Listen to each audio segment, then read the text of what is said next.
Oh shit. This could be cringe.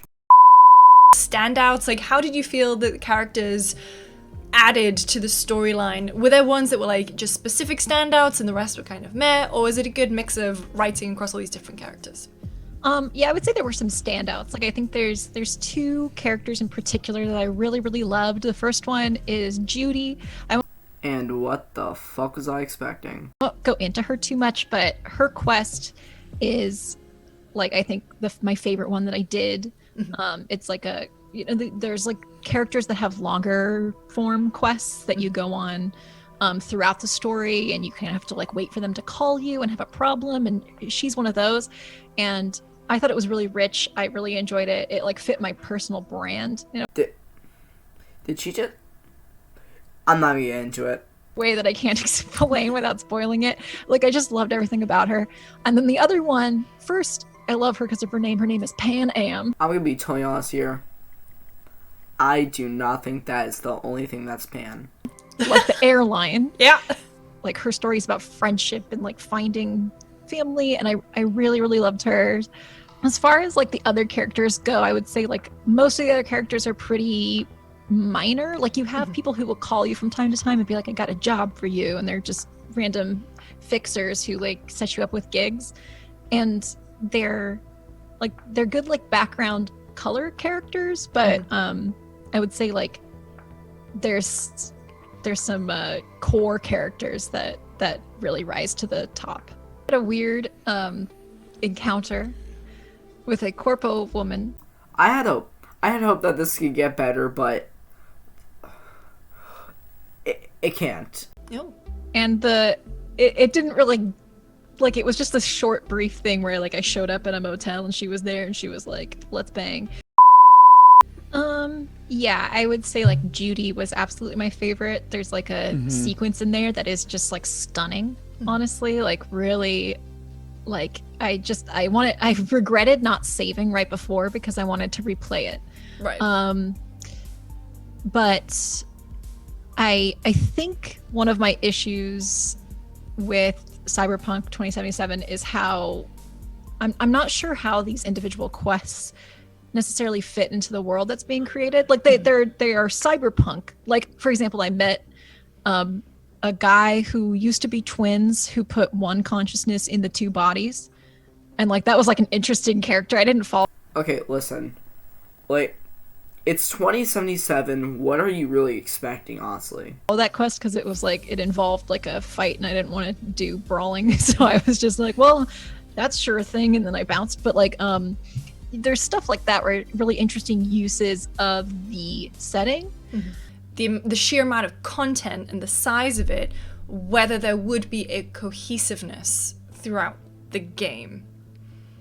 Yeah, that's I would say I don't know that there is, and Right. that's something that can get a little weird. Like it's interesting because you have these like setups, like the aesthetic setup and the background of the pen and paper game that 2077 draws heavily upon.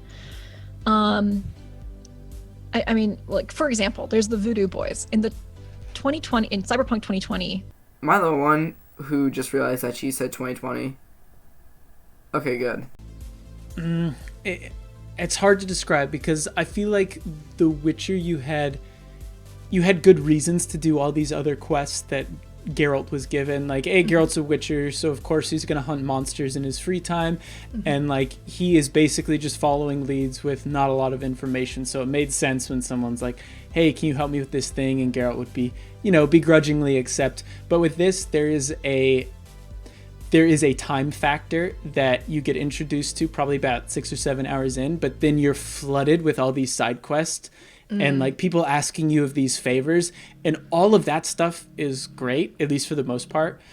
But when you kind of try to bring that into the story, it's kind of at odds, right? Because part of me is like, yeah, I gotta burn through this because there is a strong clock to this plot that I can't really ignore, but at the same time... Okay, I just want to add something.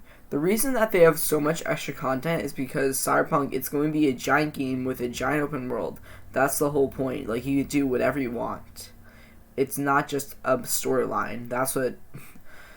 How'd you not get that, man? Like, honestly. I know that a lot of the best stuff is side content. So it's kind of weird. And there is a lot of side content. There is a ton of side content, which I sure will make some people very happy and worry other folks, because I could see people spending hours and hours and hours just clearing out like gang hideouts, or just doing a bunch of quests, helping out fixers, saving up to buy cars. Like, there is a lot to do that doesn't really make sense for your character to do. I'm going to say this again. It's an open world. You make your own choices. You make your own story. Nobody can have the same story as you, because you have to play it your way. Like, if you want to go right through, you go right through. If you want to, like, take your time, take your time. It's all up to you, honestly. That doesn't really make sense for your character to do, if that makes sense. 100%. Yeah, there's so much. I mean, there's so much that I ignored because I was like, why? Like the thing I mentioned earlier, where there were twins that were one person in two bodies. That quest was just like, go brawl some people, and I was like, I don't have time for this. And then like I kept getting texts from people like, I have a car for sale, and I was like, I got a free car. I don't like I'm good. I don't need to buy any more cars.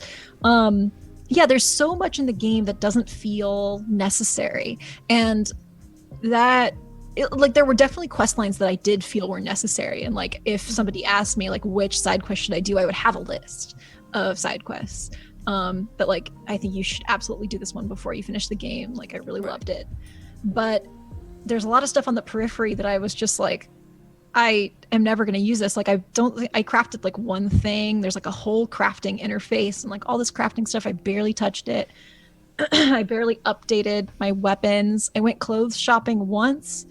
Side note, I went clothes shopping all the time. Really? I probably wasted so much time trying to find pants that looked good on V, because I'd find these baggy pants all the time. I'm like, I don't want these. I know it's better, but I'm just going to drive around to every single shop till I find the right one. I had a really cute outfit from clothes I looted off of corpses. So different strokes, I guess. Yeah, I was like a little shirt, baggy pants, sort of V. And I got some cute stuff. But I even got goggles that say bitch across the front, and they've matched my outfit. And I was like, I want those. They were perfect. I loved them. Yeah, there's just a lot of like I would drive by. There's these like, you know, like in Red Dead Redemption 2, you would like walk by something and it would be like an emergent thing happening and you could interact with it. There's stuff kind of like that, but it was just like, help the cops catch these criminals. And I was like, what if I don't want to help the cops? And It's the same thing. There's no fucking difference. Sure, the names might be different. It might be different time periods. There might be different weapons, but it's the same thing. They're random encounters. And, I'm done. I can't.